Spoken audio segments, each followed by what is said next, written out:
Daf Yomi Tractate Bava, page 56. A. The top of the page with the words Bekosel Ru'ah. The Braita is speaking of an unstable wall that was about to fall and break in any event. So his action did not actually cause any loss to the owner. The master says, with regard to the case mentioned in the Braita, of one who bends another's standing grain before a fire, what are the circumstances if we say that the Braita is referring to a case where the fire would reach the bent grain in a typical wind? Let him also be liable for the damage according to human laws. Rather, it must be a case where the fire could reach the bent grain only in an atypical wind. Therefore, he is exempt according to human laws, and since the grain was destroyed due to his action, he is liable according to the laws of heaven. And Rav Ashi offered an alternative explanation and said, the Braita was stated in the case of a concealed item. In other words, this person did not bend the grain toward the fire, but bent it over another item in order to conceal it. One is not liable to pay restitution for concealed items damaged by fire. Therefore, when this person bent the grain over an item, he caused indirect damage to the owner of that item because he made it into a concealed item that was subsequently damaged by fire, and the owner cannot reclaim his loss. The master says, with regard to the case mentioned in the Braita of one who hires false witnesses, what are the circumstances? If we say that he hired them for his own benefit in order to extract payment from another, he is required to reimburse that person with money, and he is liable according to human laws for receiving money under false circumstances. Rather, the case is one where he hired false witnesses for the benefit of another. In such a case, the injured party cannot sue the other litigant, since the latter did not hire the witnesses, nor can he sue the person who hired them, since that person received no personal benefit. The Braita teaches, and one who knows testimony in support of another but does not testify on his behalf is exempt from liability according to human laws, but is liable according to the laws of heaven. With what circumstances are we dealing? If we say that the case involves two people who could testify, and their evidence would render the other party liable to pay, it is obvious that each of them is liable according to the laws of heaven. He has committed a transgression by Torah law. If he does not utter it, then he shall bear his iniquity. Leviticus 5:1. Therefore, it is unnecessary for the Braita to mention this case. Ella b'chad, rather the case of the Braita concerns a single witness, whose testimony is not sufficient to render another liable, and to which the transgression of Torah law consequently does not apply. Nevertheless, a litigant can be forced to take an oath based on the testimony of a single witness, and refusal to take this oath would obligate the litigant to pay. Therefore, the witness had caused an indirect loss and is liable according to the laws of heaven. The Gemara asks, and is there nothing else? That is there no other case in which one is exempt according to human laws but liable according to the laws of heaven? But there is such a case. And before citing several cases that are not written in the Braita, the Gemara represents a mnemonic device. One who performs with poison and an agent, another is broken. In Hebrew it goes, Simon is ha'oseh, bisam, ushliach, havero nishbar. The Gemara returns to the first case. One who performs labor with water of purification,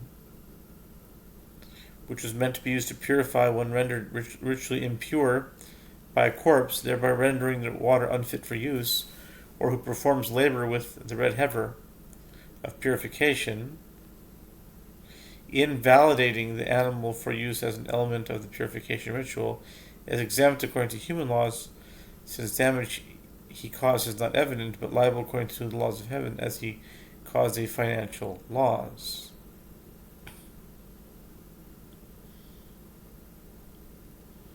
The Gemara adds,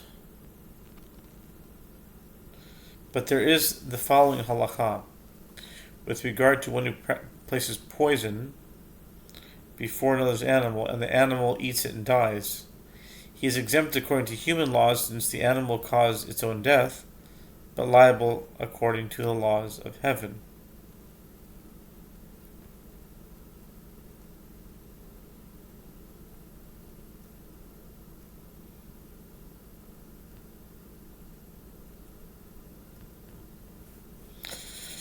The Gemara adds, but there is the case of one who sends an exposed flame in the hand of a deaf-mute, an imbecile, or a minor, and the fire spreads, causing damage. He is exempt according to human laws, but liable according to the laws of heaven.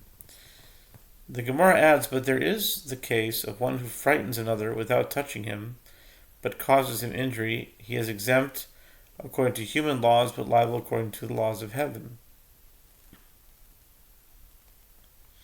The Gemara adds, but there is the case of one whose jug broke in the public domain, and he did not remove the broken pieces, or one whose camel fell, and he did not stand it up again. Rabbi Meir deems the owner of the jug or of the camel liable for the damage thereby caused to others, and the rabbis say that he is exempt according to human laws, but liable according to the laws of heaven. Since there are so many other cases, why did Rabbi Yehoshua claim in the Braita that there are only 4 cases when one is exempt according to human laws but liable according to the laws of heaven? The Gemara answers, yes, there are, in any event, many other cases, but Rabbi Yehoshua held that it was necessary for him to state the halakha of these 4 cases. The reason he stated them is lest you say that in these cases one should not be liable even according to the laws of heaven. Therefore, Rabbi Yehoshua teaches us that in these cases one is liable according to the laws of heaven. The Gemara explains why one might have thought that there is no liability at all for each case in the Braita. Rabbi Yehoshua taught that one who breaches a fence that stood before another's animal, thereby allowing the animal to escape, is liable according to the laws of heaven, lest you say, since the fence is about to collapse, even without this person's intervention, what did he really do? Based on that logic, one might have thought that he should not be liable even according to the laws of heaven. Therefore, Rabbi Yehoshua teaches us that in such a case he is liable according to the laws of heaven. Rabbi Yehoshua taught that one who bends another's standing grain is liable according to the laws of heaven. Lest you say, let the one who bent the grain say to the owner, did I know that an atypical wind would come and cause the fire to spread? Based on that logic, one might have thought that he should not be liable according to the laws of heaven. Therefore, Rabbi Yehoshua teaches us that in such a case he is liable according to the laws of heaven.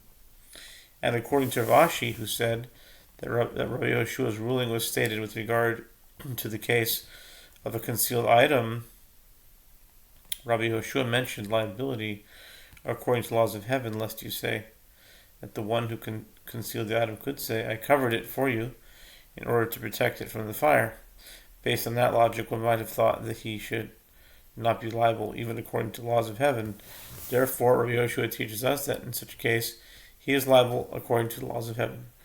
And Rabbi Yehoshua taught that there is liability also in the case of one who hires false witnesses, lest you say, let the one who hired them say, if the witnesses hear its statement as a teacher, that is God who prohibited giving false testimony, and the statement of the student, the one who hired them, whose statement should they listen? Although the one who hired them encouraged the witness to sin, ultimately it was they who transgressed. by not adhering to the instructions of God. And based on this logic, one might have thought that he should not be liable even according to the laws of heaven. Therefore, Rabbi Yehoshua teaches us that in such a case he is liable according to the laws of heaven.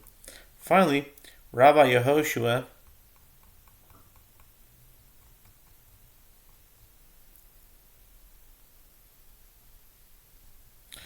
taught that one who knows testimony in support of another but does not testify on his behalf is liable according to the laws of heaven, lest you say that the witnesses could claim, who says that I had come forward and testifies on behalf of one litigant, our litigant would admit the liability. Perhaps he would have chosen to take a false oath and absolve himself.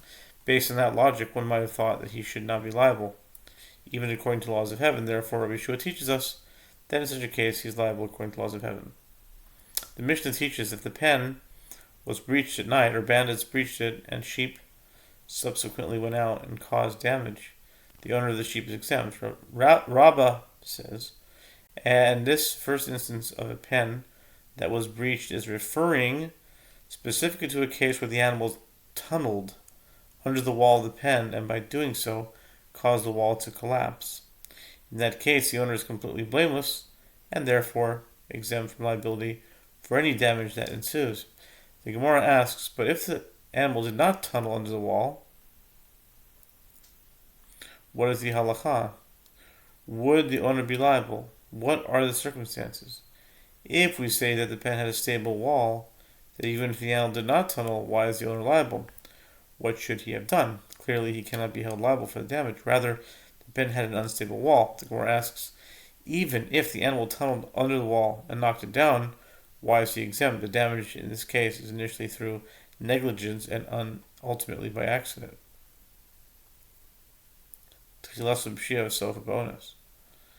This works out well according to the one who said that in any case of damage that is initially through the negligence and ultimately by accident, he is exempt from liability since the ultimate cause of damage was not his fault. But according to the one who says that in any case of damage that is initially through negligence and at the end is by accident, he is liable, as even without the accident the negligence could have caused damage. What is there to say? Rather, the case of the Mishnah concerns a stable wall, and even if the animal did not tunnel under the wall, the owner is exempt. And when the statement of Rabbah was stated, it was stated with regard to the latter clause of the Mishnah. It says, if the owner left the animal in the sun or conveyed it to a deaf-mute, imbecile, or minor, and the animal went out and caused damage, the owner is liable. Concerning this, Rabbah said, and the owner is liable even if the animal tunneled its way under the wall of the pen. The Gemara explains it is not necessary for the Mishnah to mention the case where the animal did not tunnel its way out. In that case, the owner is clearly liable since the entire incident occurred due to his negligence of leaving the animal in the sun, thereby causing it distress and leading it to attempt to escape by any possible means. But even if the animal tunneled its way out, the owner is liable, and this is the novelty in this ruling. Lest you say that this is a case of damage that is initially through negligence and ultimately by accident, because animals do not typically tunnel their way out of a pen. The Mishnah teaches us that it is considered as though the entire damage resulted from the owner's negligence. What is the reason that the owner is liable? It is that the one who suffered the damage can say to the owner of the sheep, you should have known that since you left it in the sun, it would utilize any means available for it to use and it would escape. So you are ultimately responsible for the damage. The Mishnah teaches if the bandits themselves took the sheep out, the bandits are liable.